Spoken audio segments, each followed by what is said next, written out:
see a masterpiece of Greek dramatic theater called The Clouds, written by Aristophanes. It was written in 423 BC, and it brings under scrutiny one of the cornerstones of Western civilization, the quest for knowledge. Now, we will follow an old farmer named Strepsiades on his quest for knowledge, to gain the argumentation skills he needs to get out of paying his debts. Now, without further ado, I present to you The Clouds.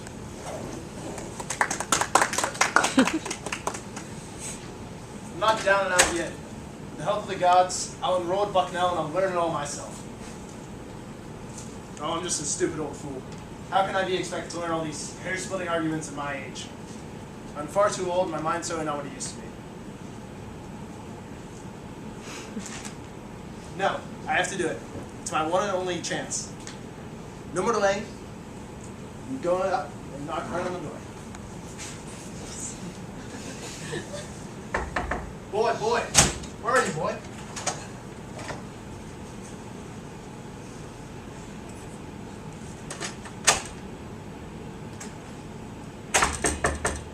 Go to hell.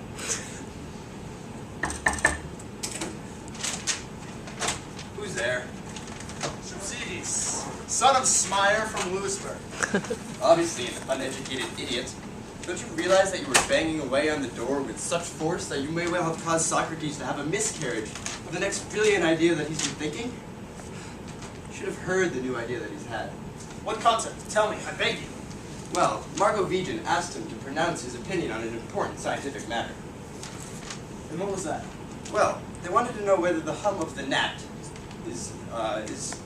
comes from its mouth or its anus. Really? And what did he find out about that? Well, he found that the intestine of the gnat is extremely confined, and that air is passed through the narrow conduits from the mouth to the anus, and then the sphincter. Yeah, that's right. So the sphincter acts as an oscillating cavity, which is in close proximity to a closed channel. So the air that is forced through is forced to issue a vibrating sound as a direct result of the wind acting upon it. So a gnat's ass is like a trumpet. Who would have thought it? What an amazing display of rectamology. Really gutsy stuff. I'm sure Socrates is plenty able to fend off hostile legal actions with such a deep understanding of assholes. Now we introduce Socrates, a model for any university scholar. Oh, my dear Socrates, you must come down at once. You must teach me all the things I've come to learn. And just why have you come? I want to learn to debate. I'm being besieged by creditors. The bailiffs are banging on my door. Name your price. I swear my academic integrity to pay you. Academic integrity. We don't take credit with academic integrity here. But how do you make it? This all sounds very arts college. Do you really want to know the truth regarding the matters of education? Oh, I do, but I have academic integrity. Is that possible? And do you wish communion with the clouds to actually speak to our divinities? Oh, yes, please. Then lie down on this sacred couch. Come, you illustrious clouds. Come and reveal yourselves to this mortal. From the sacred snow-capped crests of Olympus, from the festive, spiraling dances of the bison girls, in the lush gardens of the ocean father, from the shimmering waters of the Susquehanna, where you distill your natty light, from 7th Street Cafe, or the icy heights of Larry 4, hear our prayer. Receive our sacrifice, and bless our sacred rites. Arise, appear, ever soaring clouds, the shape of shimmering drops assume. From mountain slopes where forests crowd, from ocean depths where breakers boom. Look down upon the vales and hills. See sacred earth where showers splash. The holy rivers where rainfall spills. To the mooring seas rush and touch. Shake off the rain and misty haze. A shining radiance warms the sky. Upon this earth the clouds will gaze under the tireless gleam of heaven's eye. Oh, illustrious clouds, you came. You heard our prayer.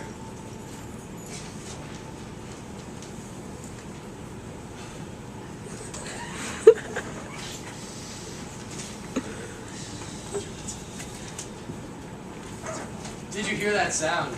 Those bellowing, godlike thunderclaps? I review you too, O illustrious clouds. Let me answer your rumbling part with a rumbling fart. You put wind on me, all right. I'm all a jitter. I don't know if it's right or wrong, but I need to go take a thundering crap. Will you stop messing about and behaving like one of those wretched Bucknell faculty? Speak no ill words. A mighty flurry of goddesses is on the move, singing as they go. On to Louisburg, maidens bearing rein, the hologram of Schweitzer's race, where the initiates seek to attain acceptance to a sacred place. The house of mysteries for holy rites, massive temples with statues grand, the godly processions to sacred sites, the splendid sacrifices that crown the land. Celebrations held throughout the year, then sweet house party comes in spring, and the resonant tone of the pipes we hear, as a joyous chorus vomits and groans. Zeus! Socrates, you must tell me. Who are these ladies singing this amazing song? Are they some new breed of female idols? No, no, no. They are the heavenly clouds, magnificent goddesses for men of leisure. They grace us with our intellect, argumentative skills, perception, hyperbolization, circumlocution, pulverization, and predomination. By Zeus. The illustrious ones themselves, they're everywhere, all around us. And to think that you never knew they were goddesses. You had no faith. Here I thought they were just a load of old vapor, all drizzle and fog. Exactly, because you are unaware that they cultivate a slew of sophisticated scholars, profit from the colonies, atmospheric therapists, long-haired loungers with jangling jewelry, creators of complex, convoluted compositions, ethereal, immaterial, vacuous visionaries, intangible, insubstantial idleness sustained by waxing lyrical about the clouds. Hail, O geriatric wood, you who quest for artful words. O priest of the dented prattle, what would you bid us do? There are only two ethereal experts we hearken to. Howard Gardner, for his sheer wisdom and knowledge, and you, for the way you strut around like a grand gander. Grow barefoot, roll your eyes, endure all, and hold such high opinion. Good earth, what vocals. Wondrous sacred marvels. You see, these are the only true gods. Everything else is utter nonsense. What about Zeus? What about Olympian Zeus? Are you saying he's not a god? What? Zeus? Don't be absurd. Zeus doesn't exist. What are you saying? How can Olympian Zeus not be a god? Or who makes it rain? Why, the clouds, of course. I'll prove it to you. Does it ever rain without the clouds? No. And you would have thought Zeus could have made it rain on his own, if he so desired, without the help of the clouds. And I always thought it was Zeus pissing through a sieve. You certainly have a way with words. That makes perfect sense. But tell me, who makes the thunder that makes me shake in terror? It's just the clouds, rocking in the sky. So philosophize and cogitate, intellectualize and ruminate. Twist your thoughts, your mind much bent, through mental blocks and each dead end. Let ideas jump and concepts fly. Don't let sweet sleep close your eyes. You there! What are you doing? You're supposed to be contemplating. I am, my Poseidon. And just what, pray, have you been contemplating? I've been contemplating my future. Go to hell.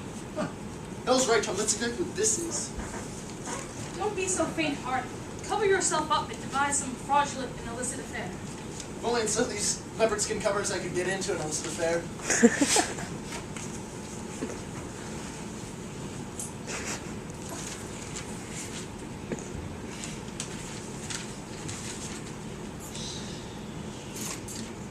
Alright, let's see how he's doing. You there! Are you sleeping? No, by Apollo, not me, no. Have you been able to get a good grasp on anything? No, not really. Nothing whatsoever? Well, my right hand has a pretty good grasp on my freaking arm. Oh, by all the gods, cover yourself up and think about something else. What, Socrates? Tell me, please. No, you must think about it for yourself Discover it, and then tell me what it is you want. But I've told you again and again and again and again. It's my debts. I want to get out of paying them off.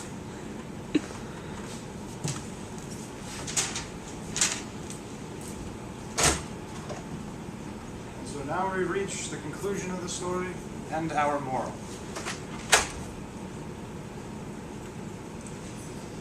Clouds, this is your fault. You're responsible. I believed in you. I trusted you. You brought this trouble on yourself when you took the twisting path of wickedness and deceit and enrolled in Bucknell. But why didn't you tell me that in the first place? I'm just a simple old yokel. But we always do this. When we discover a mortal who's become enamored by vice, we charge them $52,000 a year. That is how we teach men to have proper respect for academic integrity. Oh, Clouds. You treated me harshly, but I suppose you're right. I should never have tried to get out of paying my debts. Now it's time to close the sleigh. We performed enough for you today. And then he goes and burns out.